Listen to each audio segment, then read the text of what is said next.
भारत माता की, माँ सच्चाई की, बाबा राम साहब पीर की, तेजोजी महाराज की, बालाजी बाप जी की। धन्यवाद। मंच पर विराजमान पंचायत समिति ओरछा के प्रधान श्री देवीलाल जी चौधरी, आप और हमारे लाडके अब उम्मीदवार भी नहीं रहे हैं, अब तो विधायक हो गए हैं। विधायक आप लोगों के आशीर्वाद से विधायक हो गए। विधायक श्री भैराराम जी सियोल, आपकी बिटिया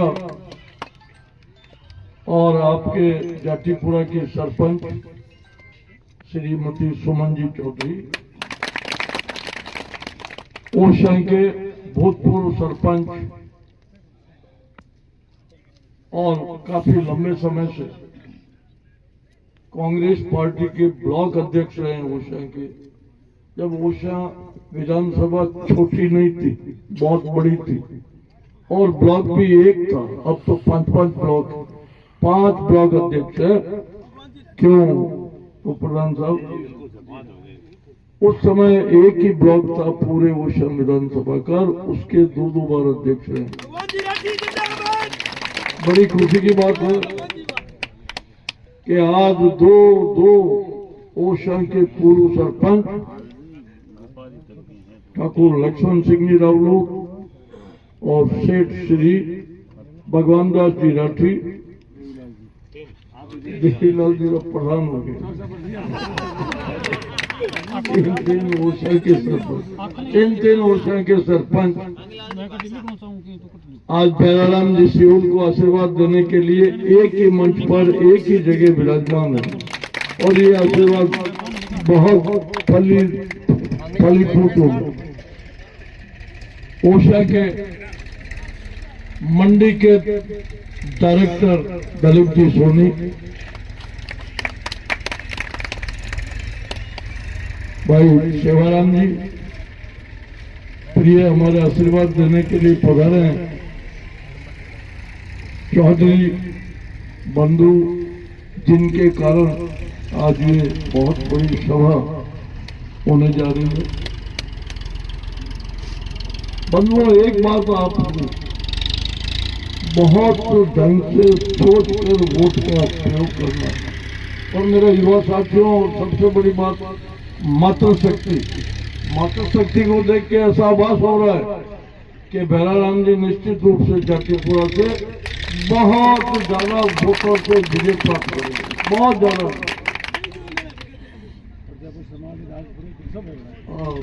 राजपूत समाज, प्रजापत समाज, राजपूत समाज, सभी लोग यहाँ विराजमान है। प्रजापत खेतासर के आपके ओरछा के वासी हो गए, खेतासर निवासी है और मेरे युवा साथियों, आपके कंधों पर भारत और राजस्थान का भविष्य है। भारत का भविष्य तो निश्चित रूप से भारतीय जनता पार्टी के पक्ष में, भारतीय जनता पार्टी के हाथ में जा रहा है। केंद्र में निश्चित रूप से 2024 में नरेंद्र मोदी जी के नेतृत्व में सरकार बनेगी, इसे कोई नहीं रोक सकता। अभी पिछले 1.5-2 महीने पहले छोटी मोटी कितनी विपक्षी पार्टियां एक होकर कांग्रेस के साथ जुड़ी और आपने देखा होगा 15 दिन में सारी देश में जहां कभी 31-32 राज्यों में कांग्रेस की सरकार होती थी, आज महज 2 बड़े राज्यों में कांग्रेस की सरकार है, जिसमें एक राजस्थान है और एक छत्तीसगढ़, और दोनों में अब चुनाव हो रहे हैं। और 3 तारीख को नतीजे के साथ आप देखेंगे, देखने के साथ अचंभा करेंगे कि पूरे भारत में कांग्रेस खत्म हो गई है, सुनने की ओर जा रही। बड़े बुजुर्ग बचपन से सुनते आ रहे हैं, सभी कहते थे कि डूबते जहाज से चूहे भी जहाज छोड़कर चाहे समुद्र में डूब रहे हैं लेकिन वो कूदते थे। तो ये कांग्रेस अब डूबता जहाज हो गया है। इसका सारा हमें भी, जो भी कांग्रेस के साथ है उनको भी डुबोएगा। समय का तकाजा है। जैसा माननीय देवीलाल जी ने अभी आपको फरमाया था, राजस्थान में ये प्रथा रही है कि एक बार कांग्रेस एक बार बीजेपी। इस बार बीजेपी निश्चित रूप से है। और मैं आपको ये भी है जो वादा करता हूं कि राजस्थान में तो कांग्रेस की सरकार बन रही है और वो लंबे समय तक नरेंद्र मोदी जी के नेतृत्व में आगे चलेगी। तो सरकार के साथ रहने में बुद्धिमत्ता है। हर आदमी चाहता है कि सरकार के साथ रहें जिससे हमारा उस क्षेत्र का काम हो, विकास हो। आप लोगों से भी निवेदन है कि सरकार के साथ विराजें। सरकार के साथ रहेंगे तो आपके क्षेत्र का विकास होगा। और भाई भैराराम जी सियोल जैसे सरल और सामान्य व्यक्ति जो बिल्कुल आपके पड़ोस में काम काज के लिए आप 10-15 मिनट की यात्रा करके पहुंच सकते हैं इनके घर। और घर जाने में आपको वहाँ इज्जत मिलती है, मान सम्मान मिलता है, चाय नाश्ता मिलता है, खाने के समय खाना मिलता है और आपका मान सम्मान बढ़ता है। और दूसरी तरफ एक घमंडी,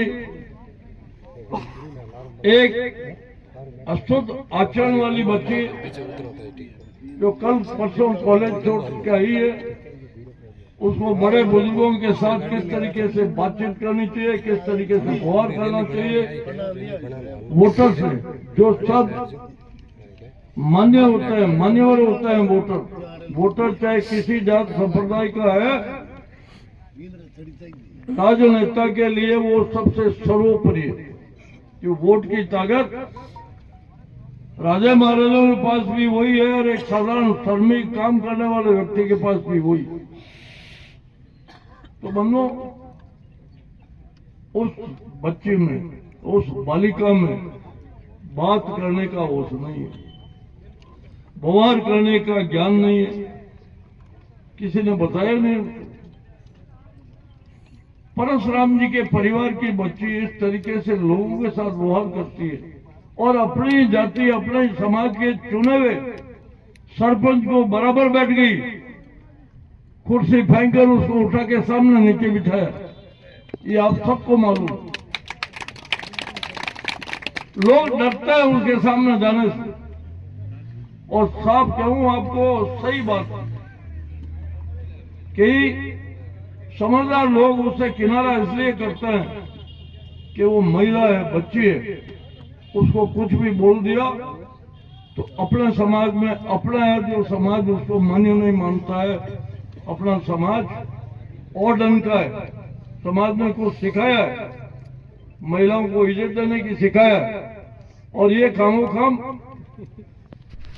असभ्य भाषा से बात करेगी तो लोग उससे बचते हैं। आप और हम सब समझते हैं अरे ये तो डराती है, सब अफसर डरते हैं इससे, सब लोग नागरिक डरते हैं, बड़े बड़े लोग डरते हैं। डरते नहीं है। हमारे समाज की, हमारे जो घर की, हमारे आसपास रहने वाली कोई भी महिला बच्ची है उसको हम इज्जत के साथ बताते हैं। गलती भी करती है तो उसको लाड प्यार से समझाते हैं, उसे डांटते नहीं है, डपटते नहीं है, उसकी आलोचना नहीं करते। और जिसका कुछ सिद्ध फायदा वो लड़की उठा रही। और लोगों के नजर में ये है अरे तहसीलदार को डांट दिया, नायब तहसीलदार को डांट दिया, पटवारी को खड़ा कर दिया, पटवारी बेचारा क्या बोले। सारा लोग बैठे हैं, वो देखेंगे कि ये बच्ची के सामने बदतमीजी कर रहा है, जो बदतमीजी की भाषा में आ जाएगा तो मुझे जो डांटेंगे, इसलिए पटवारी बेचारा चुप रहता है। और अपन समझ रहे हैं कि पटवारी को खड़ा करके डांट दिया। अरे डांटने से कुछ नहीं होता है। अच्छा राजनेता सच्ची बात करता है, सही आदमी की कदर और इज्जत करता है, और जो गलती करता है उसको डांट पड़नी चाहिए। लेकिन इसकी आदत पड़ गई है, कोई भी जाओ सामने इस तरीके से खर्च चल रहा है। आप कल परसों एक एग्जाम्पल दे रहे थे बहराराम जी, एक भाई अपना किसान अपना खेत में तारबंदी पे हाथ देके खड़ा था, गाड़ी रुकोगे उसका भी मारना पड़ दिया। तो ऐसे क्या देख रहा है, कैसा मैं मेरे खेत में खड़ा हूं, मैं आ रही हूं ना, तुझे मालूम ही नहीं। तो इस तरीके से अहंकारी घमंडी राजनेता नहीं हो सकते। और सबसे बड़ी बात तो यह है कि ओडिशा में 5 साल से कांग्रेस का शासन राजस्थान में है और ओडिशा के विधायक भी उसी शासन की एक कड़ी है। परंतु ओडिशा में कौन सा काम ऐसा हुआ है जो आज दिखा सकते हैं ये सुश्री दिव्या जी ने करवाया। सारा के सारा ओडिशा का काम जो आज आपको दिख रहा है, मैं समझता हूं, जैसा मुझे याद है, भारतीय जनता पार्टी के छोटे से समय में 13 से 18 में जब हमारा साथी बहराराम जी सियोल यहाँ से विधायक थे, तो आपके यहाँ कॉलेज हुई और कॉलेज में भी कृषि विषय हुआ जो नौकों के काम की चीज। आपका अस्पताल ओडिशा का अपग्रेड हुआ, मथानिया का अस्पताल अपग्रेड हुआ, त्यूनी का अस्पताल अपग्रेड हुआ। कई बिजली घर सैंक्शन हुए जो रूटीन में होते हैं, जहाँ जो वोल्टेज की कमी है, फीडर है जो जो ज्यादा हो गए हैं, तो वहाँ बिजली घर आना ही आना है। लेकिन उसकी क्रेडिट आज ये बालिका ले रही है, ये ठीक नहीं।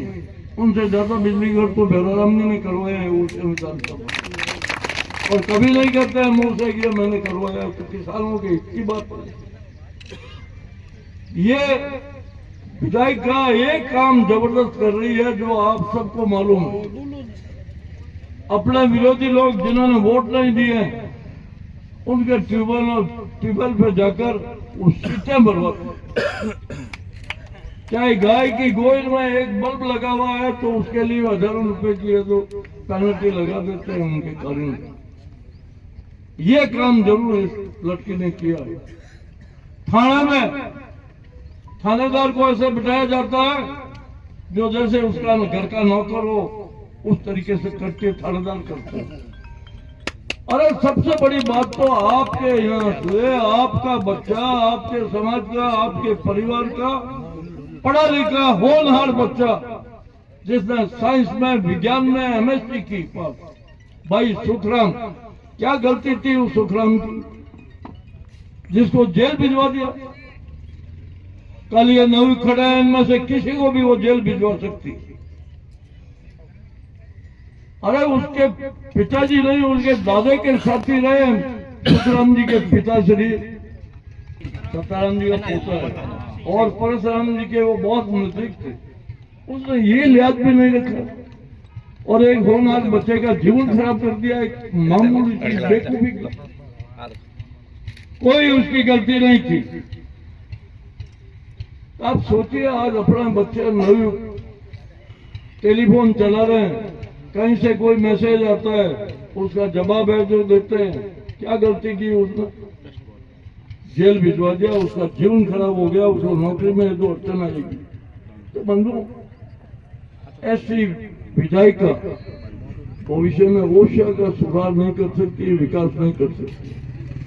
हमारी पंचायत समिति में आपके चुने हुए ये विराजमान है, देवीलाल जी सामने विराजे, और सरपंच साहिबा भी आपके बीच यह विराजमान है। पंचायत समिति की मीटिंग में विकास के काम के लिए देवीलाल जी चर्चा करते हैं, तो इनके उठने के बाद वो ऐसा प्रस्ताव है जो लाने के लिए बीडीओ और बीडीओ के कालीनों को मजबूर करके 2 लाइन से मीटिंग स्थगित कर देते। बार बार मीटिंग स्थगित करके विकास को बहुत पीछे रखती है। आज देवीलाल जी के पास पंचायत समिति में दुनिया भर का बजट पड़ा है।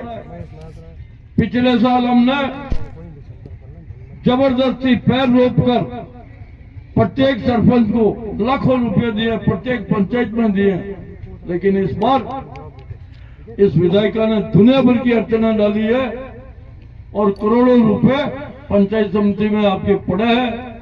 जो आप विधायक बनेंगे बेलाराम जी, उसके बाद ग्राम पंचायत को उठाएंगे।